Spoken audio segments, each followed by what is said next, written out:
రోజు నేను ఎమ్మెల్యే కాకుండా అడుగుతాను.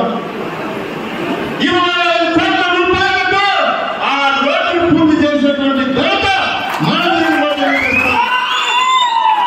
అదేవిధంగా మీరు ముఖ్యంగా గమనించాల్సింది గ్రామాల్లో మీరందరూ కూడా బెంగళూరులో ఉంటే మీ తల్లిదండ్రులకు ఏ కష్టం లేకుండా ఈరోజు ప్రతి పథకాన్ని మీ ఇంటికి అందిస్తున్నటువంటి ఘనత జగన్మోహన్ రెడ్డి గారి వాలంటీర్ పెట్టుకోవచ్చు.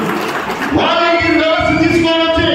మీరు బెంగళూరులో ఉంటే మీకేదైనా సమస్య ఉండి 1 రోజు 2 రోజుల్లో ఊరికి పోయేది లేట్ అయినా సరే మీ అమ్మ తాతకు 1వ తేదీ వస్తే పెన్షన్ అందించాలా లేదా ఇంటికి సరే నేరుగా మీ తల్లిదండ్రులకు వెళ్ళింది.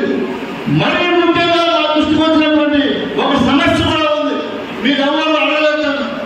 అది ఏంటి అంటే ఐటీ జాబులు చేస్తున్నటువంటి వాళ్ళ తల్లిదండ్రులకు హౌస్ హోల్డ్ మ్యాప్ స్ప్రింటింగ్ లేకుండా ఉన్నటువంటి వారికి పథకాలు రాలేదు. మీరెవరు గమనించారో లేదో అది నాకు తెలుసు. అనేక సంక్షేమ పథకాలు రాలేదు వాళ్ళకి. ఎందుకంటే కొడుకు ₹1,00,000 జీతం వస్తూ ఉంది కాబట్టి వాళ్ళు బిలో పావర్టీ కింద రారు కాబట్టి వాళ్ళకి సంక్షేమ పథకాలు వర్తించలేదు. కానీ నేను ప్రతి గడప తిరిగినప్పుడు వాళ్ళు నాకు చెప్పారు, ఎందుకు రాలేదంటే నా కొడుకు బెంగళూరులో ఉన్నాడు, వాడు సంపాదించుకుంటాడు, మా కిందకి లేదు, మా పక్కింట్లో ఇచ్చి అడిగారు. దానికోసం కూడా ముఖ్యమంత్రి గారితో మాట్లాడాం. ఖచ్చితంగా రాబోయే రోజుల్లో ఆ సమస్య ఉండదు. మిమ్మల్ని హౌస్ హోల్డ్ మ్యాప్ స్ప్లిట్టింగ్ చేసి మీ తల్లిదండ్రులు కూడా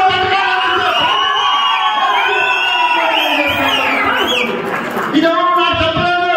నేను గ్రామాల్లో తిరిగినప్పుడు మీ తల్లిదండ్రులు చెప్పినటువంటి మాటలు నేను ఈరోజు టీవీలో చెప్తా ఉన్నా, గుర్తుపెట్టుకోండి.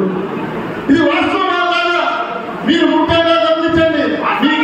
మీ గ్రామాల్లో మనం అధికారంలో వచ్చిన తర్వాత ఎంతమంది పేదలకు ఇల్లు కట్టించామో మీరు